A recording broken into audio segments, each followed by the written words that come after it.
Thanks for taking the time to watch this small clip on mental health. It's a very basic information session.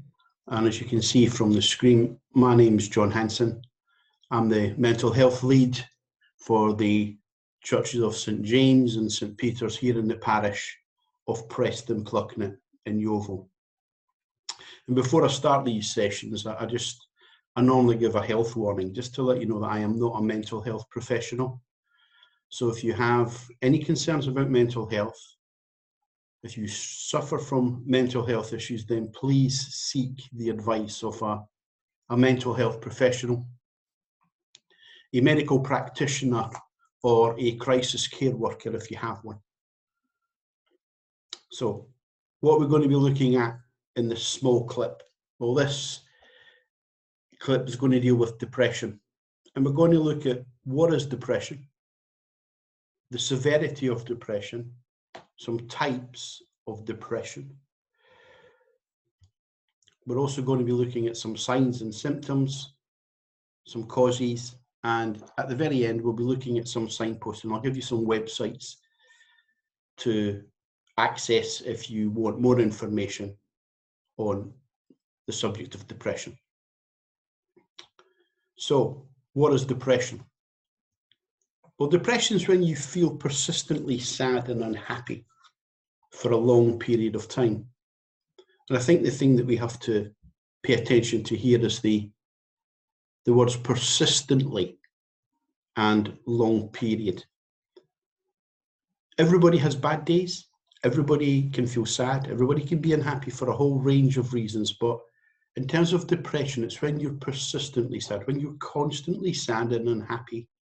And it is usually for a long period of time. That can be up to 2 weeks in some cases. But if you are struggling with depression, please seek the advice of a medical practitioner. Tell them how long you've had it, and then they can advise and guide you from there. But it's normally about 1 to 2 weeks. Depression is common when it has some impact on your everyday life.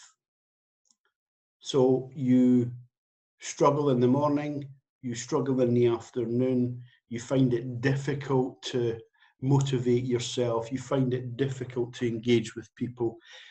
And if that's having an impact on your daily life, then you need to consider the possibility that you have depression.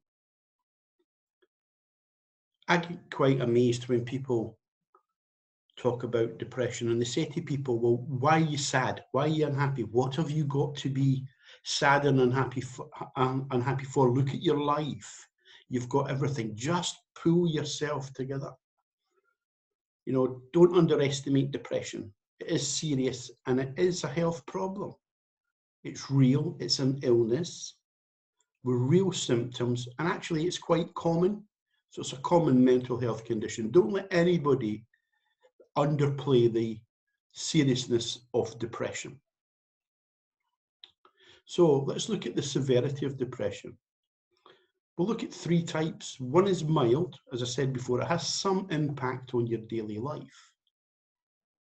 Let's look at moderate. It has a significant impact on your daily life. So if you are really struggling to motivate yourself, to get out of the house, you find it difficult to do the normal things that you would normally do, then that's probably moderate depression. The severity of it is moderate. Severe is when you are really struggling. It's almost impossible to get through the day. It's impossible really to get out of bed. You can't be bothered to shower. You can't be bothered to eat. You can't be bothered to interact with the family or work colleagues or anybody else that you meet. So if you've got that type of lethargy, if you've got that type of anxiety, that type of depression going on in your life, then it's probably severe. So here's some types of depression that people struggle with.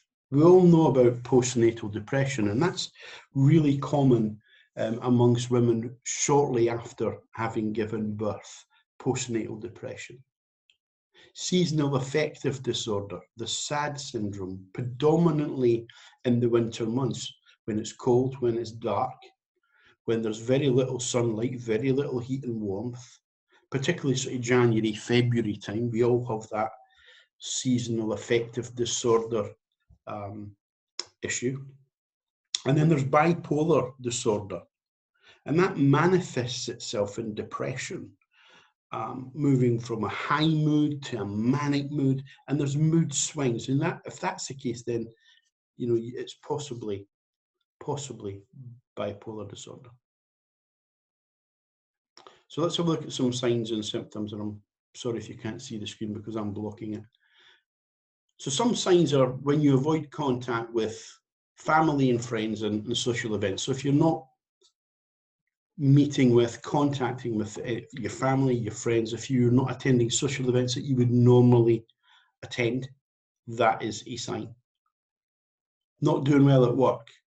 You've got a general lack of motivation or a real lack of interest and a lack of energy, a right lethargy is a sign. And a continuous low mood, being upset and tearful, feeling hopeless and having low self-esteem. We do go through low moods, we do go through periods of upset, and we do get tearful at times, but it's continuous. It has to be continuous, but please seek the advice of a medical profession if you're at that stage. Changes in appetite or weight. Weight loss or weight gain may be a sign that you have depression. If you're that low and that lethargic, that you're either eating more for comfort, you're eating more because that's what you want to do, there's nothing else that you feel like you want to do, or actually you're not eating at all. You're skipping meals and you're losing weight. So changes in appetite or weight loss or weight gain can be a sign of depression. And certainly thoughts of suicide and self-harm, very common with people with depression. Thoughts that they're worthless, thoughts that they can't go on, thoughts that they're a burden, thoughts of suicide, committing suicide, or just self-harming, in whatever form that takes, can be a sign of depression. So let's look at some causes. We all know that bereavement and relationship breakdown can cause us stress. And that can, in fact, lead into depression. The loss of a loved one, particularly in this time of coronavirus, the loss of a loved one, the loss of a relationship, the breakdown of a marriage or a partnership, breakdown of the family unit, can cause us depression. Family history is another one. If your family has a history of depression, then there is a likelihood that you may also have a history of depression. And again, throughout this dreadful pandemic, there's a real sense of people who are being lonely, being cut off from family and friends. Lack of interaction, lack of human touch can in fact cause depression. So if you know anybody who's on their own, if you know anybody who's lonely, pick up the phone, give them a call, drop them a text message, send them an email, try and have some interaction and contact with those of your family and your friends who you know are isolating, who you know are lonely and are cut off from family and friends. Alcohol and drugs, not a good idea when you're depressed. Alcohol itself is a depressant.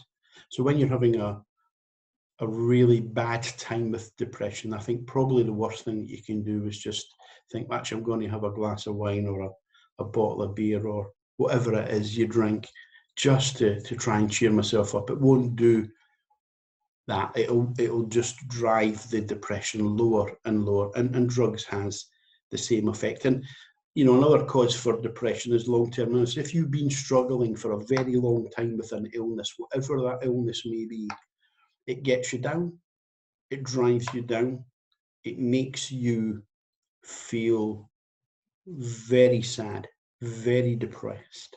So long-term illness is another cause for depression. So we come to the final slide now, and I'll talk you through very briefly what these are. These are organisations that will be able to help with information. They will be able to give you some advice and some guidance.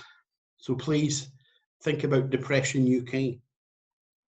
You know, Depression UK is a organisation that has a self-help function. It's through individuals and groups meeting and talking. So if you've got some questions or want some advice, you could talk to Depression UK. The Mental Health Foundation, it's an information support group from anybody who has mental health problems and or learning difficulties. So there's another organisation there, the Mental Health Foundation. The Samaritans, we all know about the Samaritans. They're available 24 hours a day, 7 days a week. A confidential telephone helpline. You know, if you're struggling with depression or want advice or just somebody to talk to, somebody to break that sense of loneliness, then please do call the Samaritans. NHS Choices is another website where you can go. It provides information on treatment for depression through the confines of the National Health Service. So you'll be able to get some advice from NHS Choices. And of course, we've got Mind in Somerset, Somerset Mind as some people call it, who have a helpline, who have a website that's got so much information. It really is worthwhile looking at that. So those are just some websites, some organisations that may be able to help you if you want more advice and guidance on depression. So as I say, I'm not a mental health professional. This is a very basic presentation to give you some advice about depression and be able to signpost you to the relevant organisations. Please do always seek the advice and guidance of a mental health professional, a medical practitioner, or a crisis care worker if you have one.